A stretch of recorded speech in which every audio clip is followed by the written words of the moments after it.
मेरा नाम अजय है। मैं दिल्ली में रहता हूँ। मैं आपको खुद पे गुजरा एक वाक़या सुनाना चाहता हूँ ताकि आप सब मेरी जैसी गलती ना कर सकें। मुझे बारिशें बहुत पसंद है, इसलिए हर साल मुझे अगस्त का बहुत इंतज़ार रहता है। अगस्त मेरा बर्थडे मंथ भी है और मेरा पसंदीदा बारिश का महीना भी। जब भी रात में तेज़ बारिश होती है, मैं अपनी कार लेकर लॉन्ग ड्राइव पे निकल जाता हूँ। उस दिन भी बहुत तेज़ बारिश हो रही थी।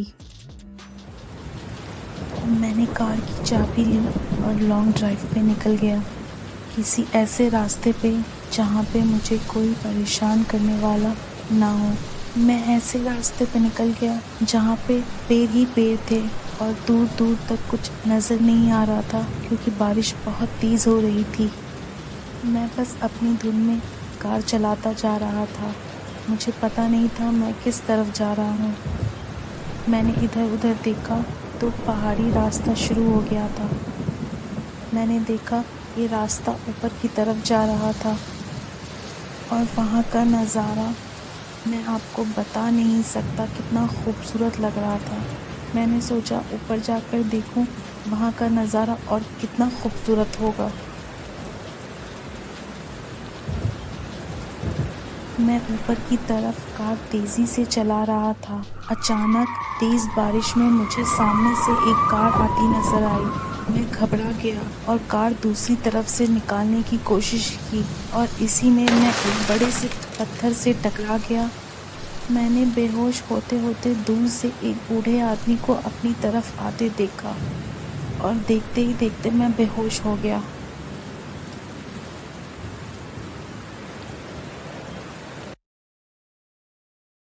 जब मुझे होश आया तो मुझे बिल्कुल यकीन नहीं हो रहा था कि मैं जिंदा कैसे बच गया।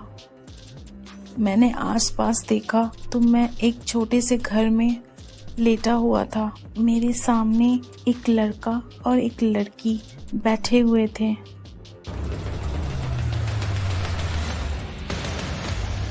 मैंने उनसे पूछा, आप कौन हैं?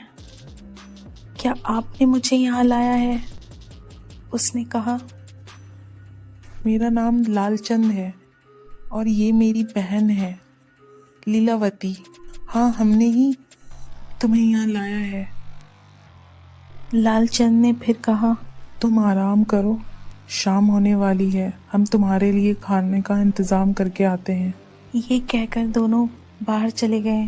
करीब 1 घंटे के बाद वो लड़का आकर बोला, खाना तैयार हो रहा है, फिर हम सब साथ बैठकर खाएंगे।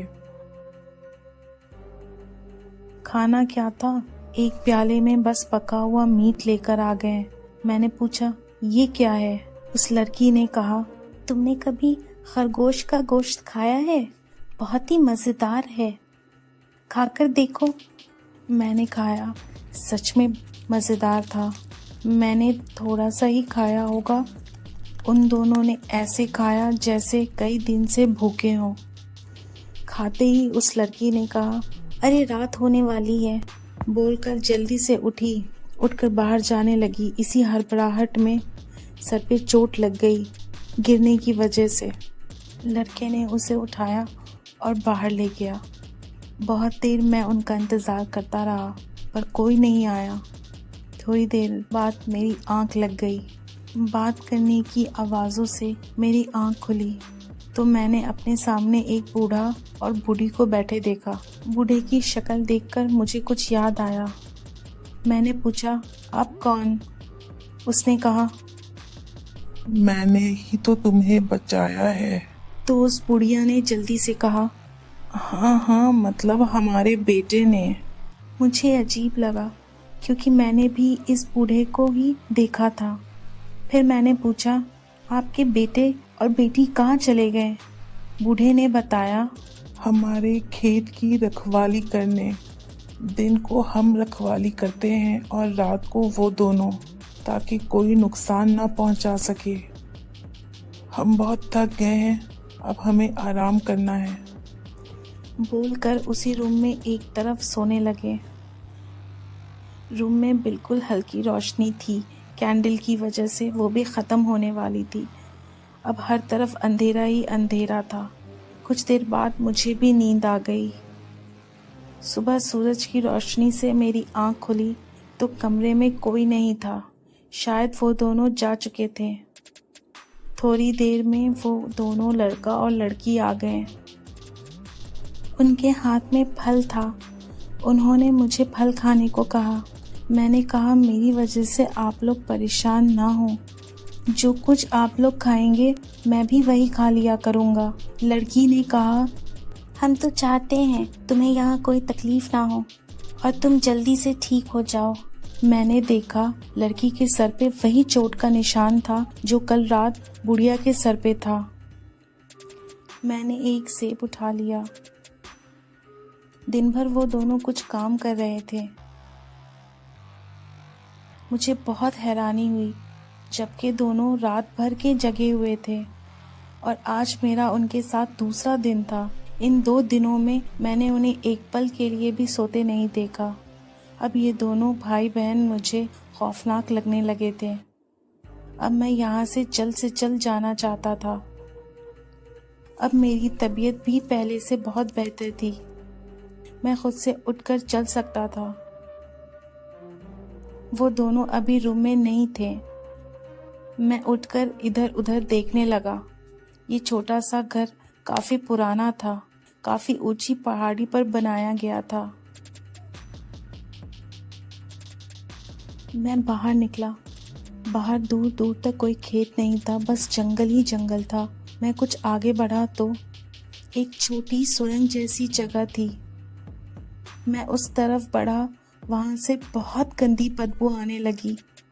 मैंने थोड़ा आगे बढ़कर देखा तो मेरे होश उड़ गए। अंदर हर तरफ इंसान की खोपड़ी और हड्डी पड़ी हुई थी। अचानक बाहर से आहट हुई। मैं डरकर छुप गया। कहीं कोई जानवर तो नहीं। मैं छुपकर देखने लगा। सामने से वो लड़का और लड़की आते नजर आए। मैंने गौर से देखा तो उस लड़के ने अपने हाथों से एक आदमी को उठा रखा था। मुझे खौफ में समझ नहीं आ रहा था कि ये 15-16 साल के लड़के ने एक आदमी को इतनी आसानी से कैसे उठा रखा है। क्या ये आदमखोर हैं? हाँ, ये बिल्कुल आदमखोर ही थे, तभी तो इतनी आसानी से इस लड़के ने उस आदमी को उठा रखा था। सुरंग में जाते ही उस लड़के ने उस आदमी को नीचे फेंक दिया और मेरे देखते देखते वो दोनों लड़का और लड़की बूढ़ा और बूढ़ी में बदल गए। खौफ में मैं पागल होने लगा। मेरी समझ में नहीं आ रहा था कि मैं क्या देख रहा हूँ। मुझे बताओ, हम उस लड़के को क्यों नहीं खा रहे हैं और क्यों हम उसे पाल रहे हैं? उस बुढ़िया ने मेरे बारे में कहा। मुझे भी कोई शौक नहीं है। एक्सीडेंट वाले दिन मैंने उस लड़के का खून चखा था। ऐसा मजा मुझे कभी किसी खून से नहीं मिला। ये जितना सेहतमंद होगा उतना हम इसको खाने में मजा आएगा। ये सुनकर मुझे कुछ समझ नहीं आ रहा था। मैं पागल हुआ जा रहा था। मैं उस घर की तरफ आहिस्ता आहिस्ता भागा। घर जाकर मैं सोचने लगा मैं क्या करूं। मुझे एक तेल का जार नजर आया। मैंने जार लिया और छुप गया। थोड़ी देर बाद दोनों बूढ़ा और बूढ़ी घर में आए। मैंने आहिस्ता से उन पर वो जार फेंक दिया। दोनों अचानक के हमले से गिर गए। मैंने फौरन बाहर जाकर घर का दरवाजा अच्छे से बंद किया और घर में आग लगा दी और मैं बाहर की तरफ भागा। तेज भागने की वजह से मैं गिर गया और दर्द की वजह से गिरा रहा।